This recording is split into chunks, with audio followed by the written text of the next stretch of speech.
দেশবাসীকে নায়েবে আমির মুজিবুর রহমান জামায়াতকে একবারের জন্য ক্ষমতায় পাঠান। এদিকে ইসরায়েলকে হামলা বন্ধে চাপ না দেওয়ার ইঙ্গিত ট্রাম্পের। বাংলাদেশকে চাপে ফেলতে পুশিন করছে ভারত, বলছেন মির্জা ফখরুল। এবং সর্বশেষ জানাবো, ৮০,০০০ টাকা না দিলে সকালেই কোর্টে চালান। ঝিনাইদহে এসআই আব্দুস সালামের গ্রেপ্তার বাণিজ্য। শুনছিলেন সংবাদ শিরোনাম, এবারে বিস্তারিত। দেশবাসীকে নায়েবে আমির মুজিবুর রহমান জামায়াতকে একবারের জন্য ক্ষমতায় পাঠান। জামায়াত ইসলামীকে একটি বারের জন্য রাষ্ট্রীয় ক্ষমতায় পাঠানোর জন্য দেশবাসীর প্রতি আহ্বান জানিয়েছেন দলটির নায়েবে আমির সাবেক এমপি অধ্যাপক মুজিবুর রহমান। জনগণের উদ্দেশ্যে জামায়াতের এই নেতা বলেন, আল্লাহর আইন ছাড়া সুবিচার সম্ভব নয়। ইসলাম হচ্ছে পরিপূর্ণ জীবন ব্যবস্থা, যা রাষ্ট্রীয়ভাবে বাস্তবায়ন না হলে পরিপূর্ণ ইসলাম পালন করা সম্ভব নয়। তিনি বলেন, সমাজকে পবিত্র করতে হলে সমাজ থেকে দুর্নীতি, সুদ, ঘুষ, অশ্লীলতা, বেহায়াপনা, চাঁদাবাজি সহ সব প্রকার হারাম কাজ বন্ধ করতে হবে। রাষ্ট্রীয়ভাবে কোরআনের শাসন প্রতিষ্ঠার বিকল্প নেই। আর তাই জামায়াত ইসলামীকে একটিবারের জন্য রাষ্ট্রীয় ক্ষমতায় পাঠানোর জন্য দেশবাসীর প্রতি আহ্বান জানাচ্ছি। অন্তর্বর্তী সরকারের উদ্দেশ্যে মুজিবুর রহমান বলেন, দেশবাসীর প্রত্যাশা, আগে বিচার ও প্রয়োজনীয় সংস্কার কাজ সম্পন্ন করে পরে জাতীয় নির্বাচন দিতে হবে। 2014 সালে আওয়ামী ফ্যাসিস্ট সরকার নির্বাচনের নামে নিজের ভোট নিজে দিয়েছে ও অন্যের ভোটও নিজে দিয়েছে। 2018 সালে দিনের ভোট রাতে দিয়েছে এবং 2024 সালে ডামি নির্বাচনের মাধ্যমে ক্ষমতা এসেছে। অন্তর্বর্তী সরকারের উদ্দেশ্যে তিনি আরো বলেন, আমরা নিজেরাও চাই না অন্তর্বর্তী সরকার আমাদের পক্ষে থাকুক, আর এটাও চাই না অন্য কারো পক্ষ নিক। আমরা চাই একটি ঐতিহাসিক, অবাধ, সুষ্ঠু, নিরপেক্ষ নির্বাচন, আর সেই নির্বাচন অনুষ্ঠানের জন্য সার্বিক সহযোগিতা করতে আমরা প্রস্তুত। ইসরায়েলকে হামলা বন্ধে চাপ না দেওয়ার ইঙ্গিত ট্রাম্পের। ইরানে ইসরায়েলি বিমান হামলা বন্ধে যুক্তরাষ্ট্রের হস্তক্ষেপ চেয়ে যখন ইউরোপীয় কূটনীতিকরা জোর আহ্বান জানাচ্ছেন, ঠিক সেই সময় মার্কিন প্রেসিডেন্ট ডোনাল্ড ট্রাম্প জানিয়ে দিলেন তিনি ইসরায়েলকে হামলা বন্ধ করতে বলবেন না। ট্রাম্পের কাছে এক সাংবাদিক জানতে চান, তিনি কি ইউরোপীয় নেতাদের আহ্বানে সাড়া দিয়ে ইসরায়েলকে চাপ দেবেন যেন তারা হামলা কমিয়ে আনে এবং আলোচনার পথ খুলে দেয়।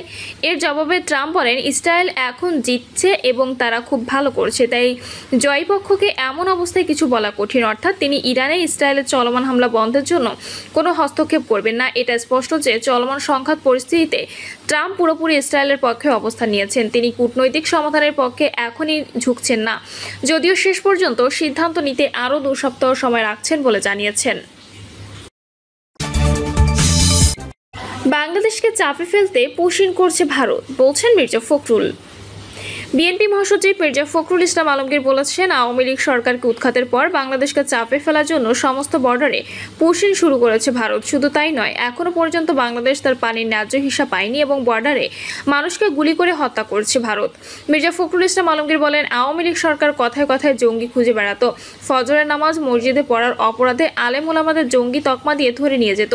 এটা হলো সারা দেশের চিত্র, এমনকি জঙ্গি সাজানো হয়েছে। তিনি বলেন, মাদ্রাসার এতিম ছেলেদের ধরে নিয়ে ঘরের মধ্যে রেখে বিভিন্ন লিফলেট লিখে হাতে ধরিয়ে বলতো তারা জঙ্গি। সেখানে র্যাবের লোকেরা বন্দুক পিস্তল দিয়ে হত্যা করেছে। এই ঘটনাগুলো পতিত আওয়ামী লীগ সরকারে ঘটিয়েছে, 2-1টা নয়, অসংখ্য জায়গায়। বিএনপি মহাসচিব বলেন, লন্ডনে অন্তর্বর্তীকালীন সরকারের প্রধান উপদেষ্টা ও বিএনপির ভারপ্রাপ্ত চেয়ারম্যান তারেক রহমানের সঙ্গে একটা আলাপ হয়েছে। সেই আলাপে একটা নির্বাচনের সময় ঠিক হয়েছে, ফেব্রুয়ারি মাসে নির্বাচন হবে। তিনি আরও বলেন, আল্লাহর অশেষ রহমতে আমাদের ছেলেদের রক্তের বিনিময়ে, জনগণের রক্তের বিনিময়ে ও মাদ্রাসা ছেলেদের রক্তের বিনিময়ে আমরা সেই অবস্থা থেকে বের হয়ে এসেছি। আল্লাহ আমাদেরকে একটা সুযোগ করে দিয়েছে, এখন তোমরা একটু সিধা রাস্তায় চলার সুযোগ করে নাও, সৎ পথে চলার রাস্তা বের করো এবং জনগণ যত ভালো থাকে, সুস্থ থাকে, তারা যেন তাদের অধিকার পায় সেই ব্যবস্থা করো। এজন্য আমরা সব দলগুলো এক হয়ে একটি অন্তর্বর্তীকালীন সরকার গঠন করেছি ডক্টর ইউনূসের নেতৃত্বে। তিনি বলেন, আমি শেখ হাসিনার আমলে 13 বার জেলে গেছি, 4 বার জেলে ছিলাম, মামলা হয়েছিল 121টা। একইভাবে ঠাকুরগাঁওয়ে 7,000 মামলা হয়েছে এবং যাদের নামে মামলা হয়েছে তারা সবাই সাধারণ মানুষ, কোনোদিন আদালতের বারান্দায় পর্যন্ত ওঠেনি। তাদের একটাই অপরাধ, তারা হাসিনার পক্ষ নেয়নি। ৮০,০০০ টাকা না দিলে সকালেই কোর্টে চালান। ঝিনাইদহে এসআই আব্দুস সালামের গ্রেপ্তার বাণিজ্য। টাকা দিতে হবে ৮০,০০০, রাতেই দিতে হবে, নইলে সকালেই কোর্টের চালান করে দেব। কথাগুলো বলেছেন ঝিনাইদহ সদর উপজেলার নারিকেলবাড়িয়া পুলিশ ক্যাম্পের ইনচার্জ এসআই আব্দুস সালাম। শেষ পর্যন্ত ৮০,০০০ টাকার বিনিময়ে মুক্তি মিলেছে সদর উপজেলা বাটিয়াডাঙ্গা গ্রামের মৃত মহসিন শেখের ছেলে আব্বাস আলী শেখ, মহেশপুর উপজেলার আয়ুব হোসেনের ছেলে মোহাম্মদ কালাম প্রধান, যশোর বাঘারপাড়া উপজেলার তেলেধন্য গ্রামের মহর আলী মোল্লার ছেলে মোহাম্মদ মাসুদ রানা, মহেশপুর বাগানঘাট গ্রামের হানেফ আলীর ছেলে সাব্বির হোসেন, একই গ্রামের মৃত হানেফ আলীর ছেলে আবুল কাশেমের। এরা ভাঙ্গারি ব্যবসায়ী। ঘটনাটি ঘটে রাত 11:15টার দিকে ঝিনাইদহ সদর থানায়। শুক্রবার খবর ফাঁস হলে তোলপাড় শুরু হয়। নড়েচড়ে বসেন জেলা পুলিশের কর্তা ব্যক্তিরা। মাঠে নামেন পুলিশের বিশেষ গোয়েন্দা দল। এদিকে ঘটনা ধামাচাপা দিতে দালাল চক্র মরিয়া হয়ে উঠেছে। ভুক্তভোগীদের একজন আব্বাস আলী বলেন, ভ্যানে গ্রামে গ্রামে ঘুরে পুরাতন মালামাল ফেরি করে কিনে থাকেন তারা। সকাল 9টার দিকে সদর উপজেলার দিঘিরপাড় গ্রাম থেকে কেজি দরে পুরাতন লোহালক্কর কিনে ব্যবসা প্রতিষ্ঠানে ফিরছিলেন। এ সময় নারিকেলবাড়িয়া পুলিশ ক্যাম্পের SI Abdus Salam van rickshaw সহ আটক করে তাদের পুলিশ ক্যাম্পে নিয়ে আসে। ক্যাম্পে নিয়ে মোবাইল ফোন কেড়ে নেয় এবং 5 জনকে সন্ধ্যা পর্যন্ত পুলিশ ক্যাম্পে আটক রাখার পর ঝিনাইদহ সদর থানায় নিয়ে আসে। সেখানে তাদের থানা হাজতে রাখার পর চলতে থাকে দিন দরবার। টাকা না দিলে একাধিক মামলায় জড়িয়ে পরদিন কোর্টে চালান করে দেওয়ার ভয় দেখানো হয়। অবশেষে রাত 11:15টার দিকে ৮০,০০০ টাকার বিনিময়ে ছেড়ে দিতে রাজি হন এসআই আব্দুস সালাম। রাতে থানায় উপস্থিত জেলা শহরের খালপাড়ের বাসিন্দা মঞ্জু জোয়ারদারের স্ত্রী মোহাম্মদ আদ্রিকা বলেন, থানায় ডিউটি অফিসারের রুমের সামনে দাঁড়িয়ে ৮০,০০০ টাকা দিতে রাজি হয় ভুক্তভোগীরা। তিনি আরও জানান, টাকা লেনদেনের সময় চিল্লাচিল্লি করেও লাভ হয়নি। পাঞ্জাবি পরা এক দালালের মাধ্যমে ঘটনাটি ঘটে। ওই দিন সদর থানায় বেশ কয়েকজন কর্মকর্তা উপস্থিত ছিলেন বলে জানান এই প্রত্যক্ষদর্শী। এ সময় তারা 3 নারী সহ অন্তত 5 জন থানায় উপস্থিত ছিলেন। এছাড়া ছিলেন রাজনৈতিক নানা পরিচয় আরও অনেকে। কথা হয় ভুক্তভোগী আব্বাসের অসুস্থ স্ত্রী পারভিন বেগম ও মেয়ে রিপা খাতুনের সঙ্গে। তারা বলেন, এসআই সরাসরি ৮০,০০০ টাকা চেয়েছেন এবং বলেছেন ওই রাতেই দিতে হবে।